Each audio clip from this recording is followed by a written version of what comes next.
নিয়ত করছিলাম আগামীকাল বন্যায় প্লাবিত মানুষদের পাশে গিয়ে দাঁড়ানোর একটা উদ্যোগ নিব। কপাল আমার এত খারাপ হয়েছে যে আমার নিজের এই কাজ বন্ধ। কপাল আমার এত খারাপ হয়েছে যে এই সময়ের ভিতরে আমার ওয়াইফেরও শরীর ভালো না। কপাল আপনাদের এত খারাপ হয়েছে যে এই সময় সিচুয়েশনে এরকম ভিডিও দেখতে হইতেছে না। আসলে কপালের দোষ দিয়ে লাভ নাই, যেটা ভাগ্যে লেখা ছিল এটাই হইতেছে। বর্তমান সিচুয়েশন এরকম হয়েছে আমার, বিগত 4 বছরের ভিতরে মনে হয় না আমি এরকম খারাপ সিচুয়েশন ফেস করছি। আসলে যখন কপাল খারাপ হয় তখন চারোদিক দিয়ে খারাপ হয়, আর এসব বেশিরভাগ ছেলেরাই হ্যান্ডেল করে। যারা ছেলে হয়েছে, জন্মাইছে, দায়িত্ব কাঁধে পড়ছে, তারাই অন্তত বোঝে যে চাপ কি জিনিস। একটা চাপ পড়ে ফ্যামিলি থেকে, যেটা সব ছেলেরই পড়বো, যাদের পড়ে নাই তাদের পড়বো, আর যাদের পড়ছে তারা বুঝতেছে। আরেকটা চাপ পড়ে মেন্টালি চাপ। যখন আপনি কিছু করতে পারবেন না তখন দেখবেন বলে মানসিক একটা চাপ পড়ে যায় মাথার ভিতরে। আর খারাপ সময় বলে কয়ে আসে না। খারাপ সময় যারা পাশে থাকে তারাই হচ্ছে প্রকৃত বন্ধু, ভাই ব্রাদার। আর আমি আবার খারাপ সময় কোনো ভাই ব্রাদারের কাছে পাইনি, কোনো বন্ধুর আমি কাছে পাইনি। কেউ যে আমার এসে একটু সান্ত্বনা দিব এরকম একটা মানুষ পাইনি। আছে 2-1 গণা আছে, তারা হয়তো বা সিচুয়েশন বুঝছে কিন্তু সান্ত্বনা দিতে পারে নাই। ঠিক আছে, আমি একলা এখন আছি, ইনশাল্লাহ সামনে কিছু করলে একলাই করতে হইব।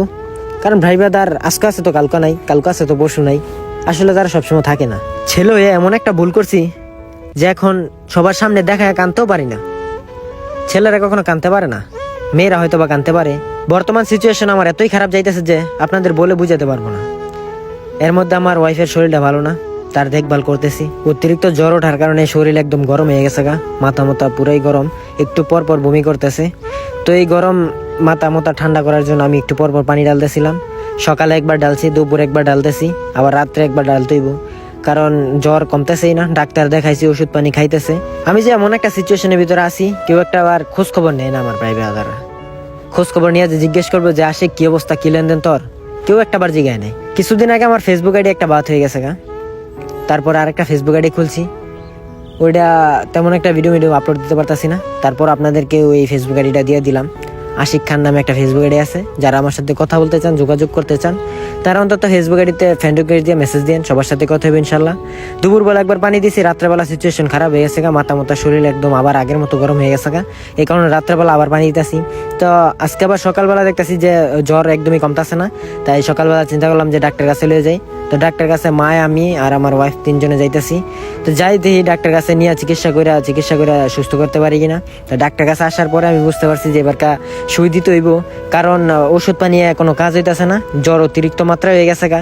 তো সকালবেলা যেহেতু সুই দিব, এই কারণে নার্ভ ফেডায় পড়ছে, মানে খালি পেটায় পড়ছে। তো বাজার থেকে রুটি নিতেছি, রুটি নিয়ে তারপরে রুটি খাওয়াইতেছি, রুটি খাওয়াই তারপরে সুইলা দেওয়াইতে হইব। আর সুই দেখে এমনিতে হেই ঘাবড়ে যাইতেছে গা, হেই ভয় পায়। তারপর আমি কইছি যে সুই নিতে হইব, সুই না নিলে ভাও নাই কে। তো যাই হোক, বাইরে আজান দিতেছে, আজানের মধ্যে আমি বয়স দিতেছি। তো কৃতজ্ঞ থাকবো ওই ভাই ব্রাদারের কাছে যারা আমার খারাপ সময় মনে করে নাই, তারাও সবসময় আমার মনে থাকবে ইনশাল্লাহ। তো যাই হোক, এখন এই সিচুয়েশন থেকে যাতে বাইরে হতে পারি, সবাই দোয়া করবেন আমার জন্য। ভিডিওটা করার উদ্দেশ্য হইলো আমার ভালো সময় যদি আপনাদেরকে দেখাইতে পারি তাহলে খারাপ সময়টাও দেখাইতে পারবো, এই কারণে করলাম। তো যাই হোক, সবাই ভালো থাকবেন, সুস্থ থাকবেন, আল্লাহ হাফেজ।